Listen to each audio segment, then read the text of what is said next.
Now we move on. India has reaffirmed that safeguarding the interests of its consumers remains a top priority in a volatile energy market, responding to U.S. President Donald Trump's claim that Prime Minister Narendra Modi assured him India would stop buying Russian oil.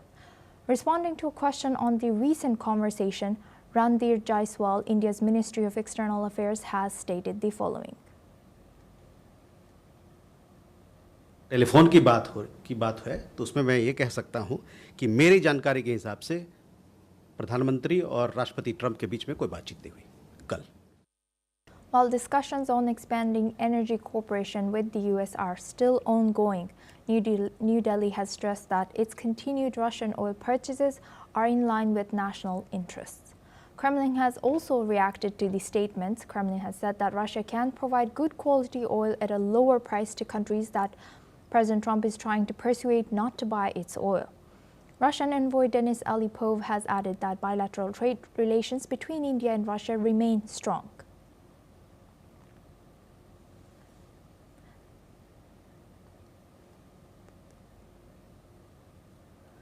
India has reaffirmed that safeguarding the interests of its consumers remains a top priority in a volatile energy market, responding to U.S. President Donald Trump's claims that Prime Minister Narendra Modi has assured him India would stop buying Russian oil. Now for this discussion, we are joined by Sharat Kohli. He's an economist from New Delhi. Thank you very much, Sharat Kohli, for joining us today. Welcome to NewsX World.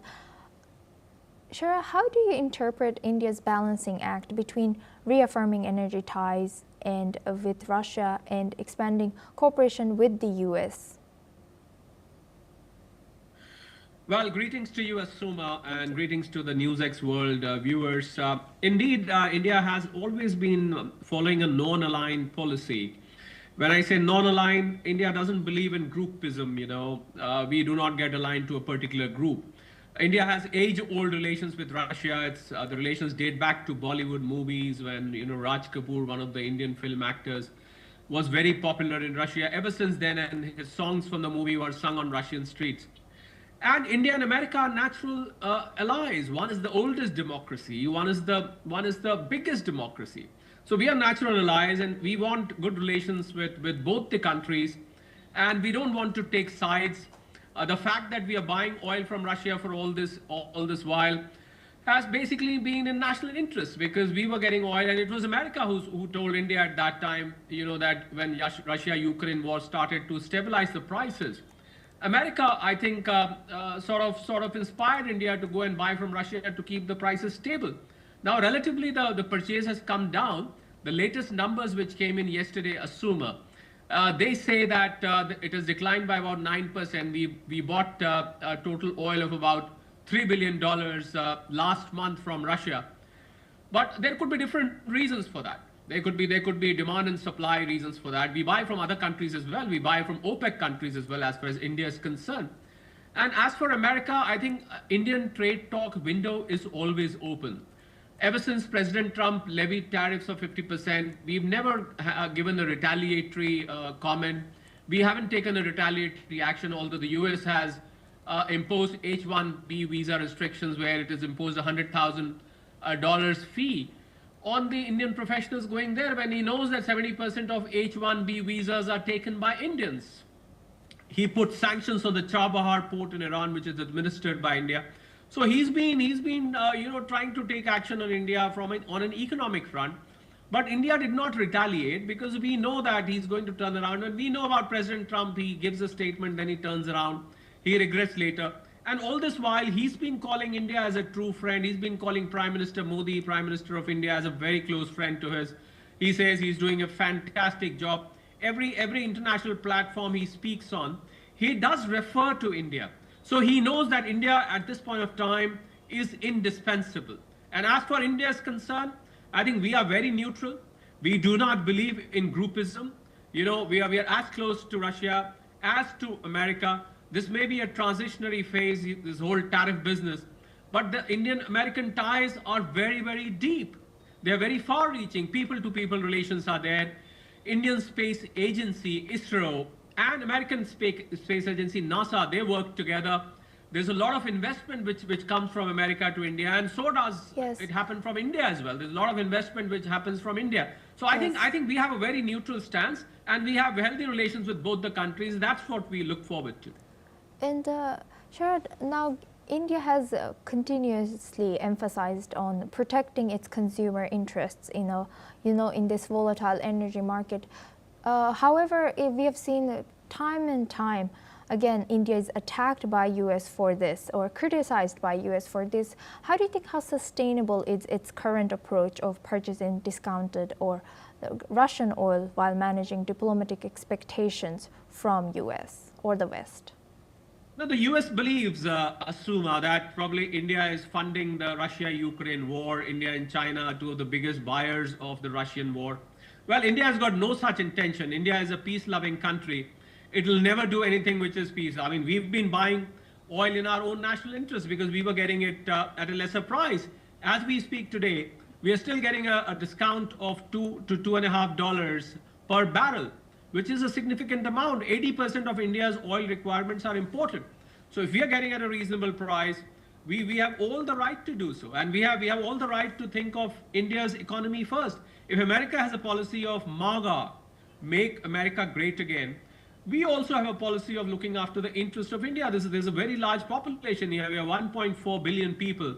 And we have all the right to protect the economic interest of our country. We cannot allow the oil import bill to keep shooting up. Well, I think President Trump is more worried about the trade deficit, which it has with India. And my comment on that is that deficit is an outcome of, it's an outcome of natural evolution of trade over a period of time. This cannot be forcibly controlled. Two countries, they do business together because one country makes certain things better, the other country makes certain things better. Well, we make them cheaper, they make them cheaper. That's how international trade or bilateral trade between the two countries evolve. I don't think trade deficit can be forcibly reduced because you can end up isolating yourself. That's what President Donald Trump is trying to do. He's imposed tariffs on so many countries, and now with the threat of inflation, I'm sure this is going to have ramifications on the American economy in a very short while. So I think we just need to wait and see. India has kept the dialogue, the window open. And America is noticing that India is always willing to talk. In fact, the dialogue is still going on between the Indian Commerce Ministry and the US trade representative. So I think I look at it with a view of optimism. I think this will be resolved. It's a transitional phase. Probably in a matter of few weeks, you will see some kind of deal being worked out. US wants to sell its agricultural products to India, which of course, because India is predominantly an agricultural economy, cannot allow genetically modified crops to be sold in India. We have to look after that interest as well. US wants its dairy products to be sold in India. We are world's largest dairy producers as far as India is concerned. So we cannot allow that. We have to protect the interest of farmers, the dairy producers, and there are limitations. The structure of two economies are completely different. And I personally believe as an economist that both the countries should respect the structure of the others. India has done free trade agreements with so many countries, done with UK. We are in advanced stage of EFTA, the European Free Trade Association. We've done with Australia, we've done with UAE. And I think it has all happened with mutual respect and understanding that every economy is unique. Nothing can be forced on the other country, and every country has got its sovereign right to take a call. But I'm still very optimistic. I think this will be resolved over a period of time, Asuma. And lastly, you've already mentioned the history and the tested and challenged but strong bond between Russia and India. So also looking at Kremlin's response on India's foreign policy positioning and its strategic autonomy in energy security, do you think that there will be further comments or statements coming in from Russia protecting integrity of or decisions of India?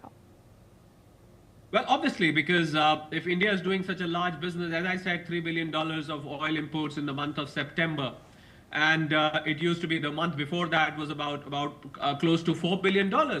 So I think Russia gave rightfully a comment on an international platform that we will look after interest of India if a third country is trying to meddle with the trade between two countries. I really don't think in today's world you've got a right to comment on two countries doing businesses with each other. I also completely disagree with the fact that India is responsible for fueling the Russian war machine and so and so. The kind of comments which come from that India is a laundromat. We've seen a lot of nasty comments coming in the last few weeks from various officials at White House, which are quite objectionable and they don't follow the principles of diplomacy. But I do feel, yes, Russia is going to be protected because Russia is doing large business with India at this point of time. Ever since Russia-Ukraine war broke out, I think we've been importing oil regularly, and it used to be at a very deep discount at one point of time. Now, of course, the discounts have come down. And I think if Prime Minister Modi, I'm not sure he's had a conversation with President Trump or not, but we cannot suddenly reverse that whole process. I think this is what America has to respect.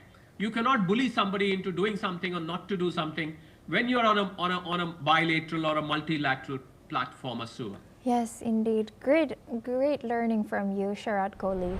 Thank you for joining us and sharing that insight.